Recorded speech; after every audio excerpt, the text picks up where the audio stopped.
Hey everyone, and thanks again for tuning in to our short videos about multifamily. Today, we're going to talk about 9 income generating ideas for multifamily owners. My name is Joseph Gozlan. I'm from Eureka Business Group, and my email is joseph@ebgtexas.com in case you have any questions at the end of this presentation. Before we dive into the actual income generating ideas, I want to take a minute and talk about the power of force appreciation. As multifamily owners, we have the power to control the value of our property. Unlike single family properties that are being valued using the comps system, which means your value is being set by the comparable sales in the market, multifamily owners can control their own property value. And the way to do that is by increasing our NOI, the net operating income. If you're not familiar with the way multifamily is being evaluated or what the NOI is, please check our YouTube channel for the other videos to see how we calculate NOI and how we calculate property values. Well, given a submarket cap rate is set, right, we don't control the cap rate. What we can do is force the property value up by increasing the net operating income. There's really 3 ways to increase your NOI for your property. The first one is increase in income, which is what this presentation today is going to talk about. The other one is reducing expenses, because net operating income is a total income less total expenses from the operational side of things. And the third way, and a little bit uncommonly talked about, is increasing your occupancy rate, because that inevitably drive up your income. Let's jump into our income generating ideas.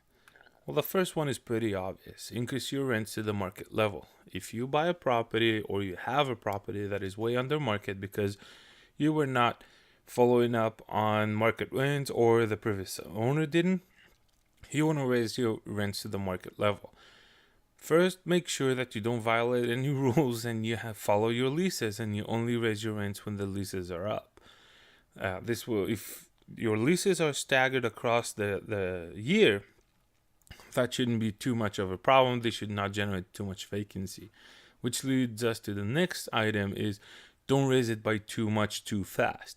If you're $100-$200 below market on a C-class property, these kind of tenants usually cannot take a $200 hit in a month.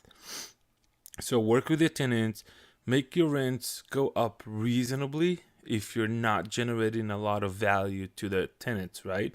So if you renovate the units and you make the entire property, you have a lot more amenities, then this is not really a raise your rents. This is more of a rehab value add play. So pay attention to what your plans are and how it works with your current tenant base and your desired tenant base.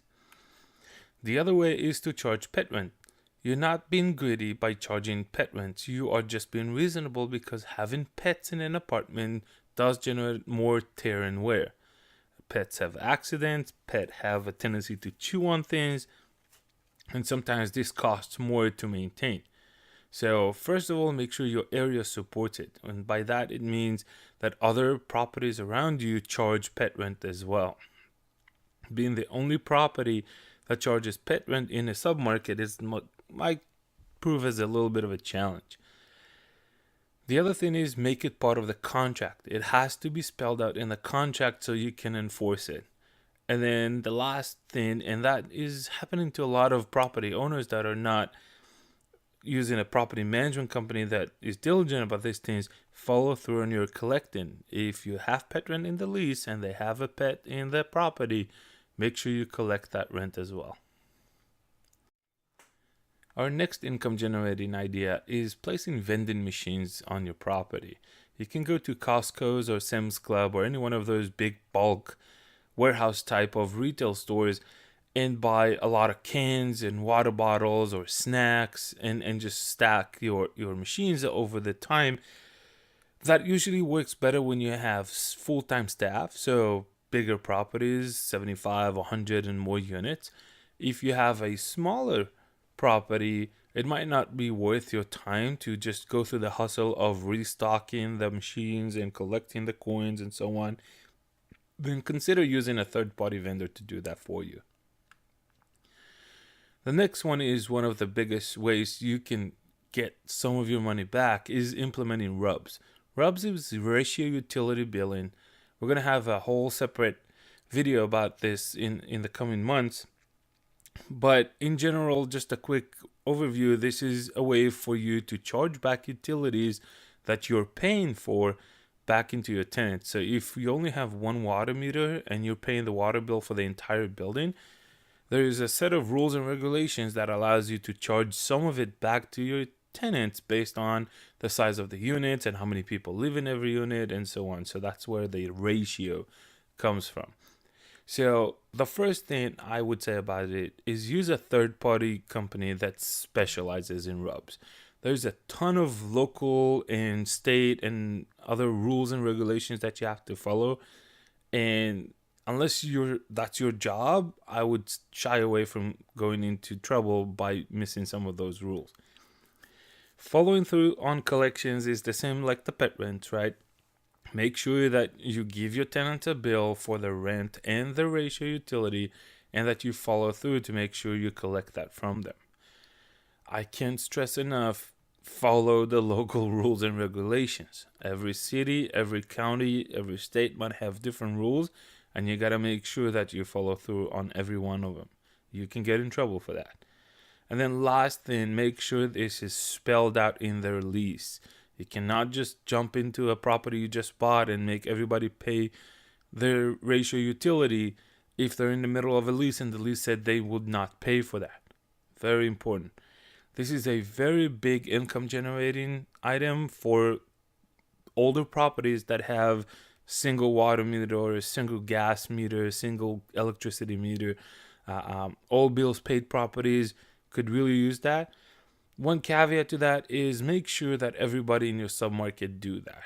If you're the only property that charge backs for utility and everybody else is all bills paid, you can't charge the same rent. You still can do the RUBS on your property, but you'll have to lower your rent so the total the tenant would have to pay remains about market level. So halfway through, and our next item is charging for reserved or covered parking. Well, let's start that if your property doesn't have any created reserved parking or covered parking, some areas would rather have one or the other, is something that really goes well in the B and C class properties where tenants would like to protect their cars. If you don't have garages, covered parking is really great for them. So that's a big income generator in a lot of the properties. You'll have to keep up with striping and markings, right? If you make someone use reserved slot number 9, it needs to be clear which one is reserved slot number 9 for him and everybody else on the property.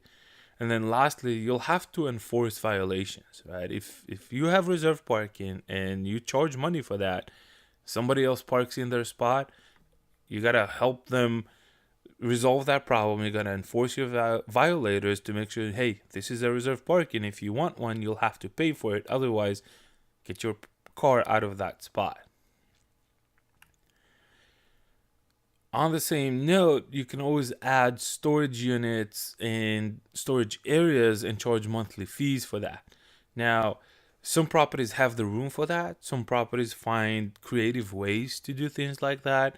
You can put shipping containers on the back of your parking lot. If you have space, you can take the basement and build lockers or semi bigger boxes in there to generate storage areas. Different areas use different ways to generate storage, but the one thing I know right now is everybody needs more storage because the units are not so big and people will have the tendency to accumulate property. One more thing, and that goes back to a lot of the things we talked about, is verify your local laws and regulation. If your zoning doesn't permit putting storage units on your property, you cannot put storage units on your properties. You can get fines. So make sure whatever you choose to do is adhering to the local laws and regulation. So wrapping up our 9 with the last 3, you can set up a billboard sign and charge for advertising. If you have a highly visible location, like on a major traffic road or on an intersection that has two major roads on it, you can put a sign on it and charge for advertising. And if you have downtimes between advertisers, you can always leverage your advertising billboard to advertise your own property if you have leasing units and so on. There are also third-party media companies that will buy the right to use your advertising, and then they go around and resell that space for other advertisers. One more way to get more out of your property is to offer washer dryer units. If you have a property that the units have hookups for washer and dryer, instead of making the tenants buy their own, because a lot of them don't have either the funds to go out and buy $600-700 appliances, or they're just not interested because next year or 2 years from now they plan on being somewhere else, like millennials. So you can charge $40-45. I've seen places that charge all the way up to $50 and $60 per month for, and that generates a lot of extra income on a monthly basis for you. And on the same note, you can also offer an upgraded appliances package for a fee, right? So if everybody else on the property is white, you can offer a black appliances package, or if everybody's black, you can offer a stainless steel appliances package. And you'd be surprised how many people actually want that extra feel of this is a nicer place, it's a nicer apartment, it's a nicer appliances for me to use. And then a little trend that I've noticed recently is people offering wireless monitored alarms.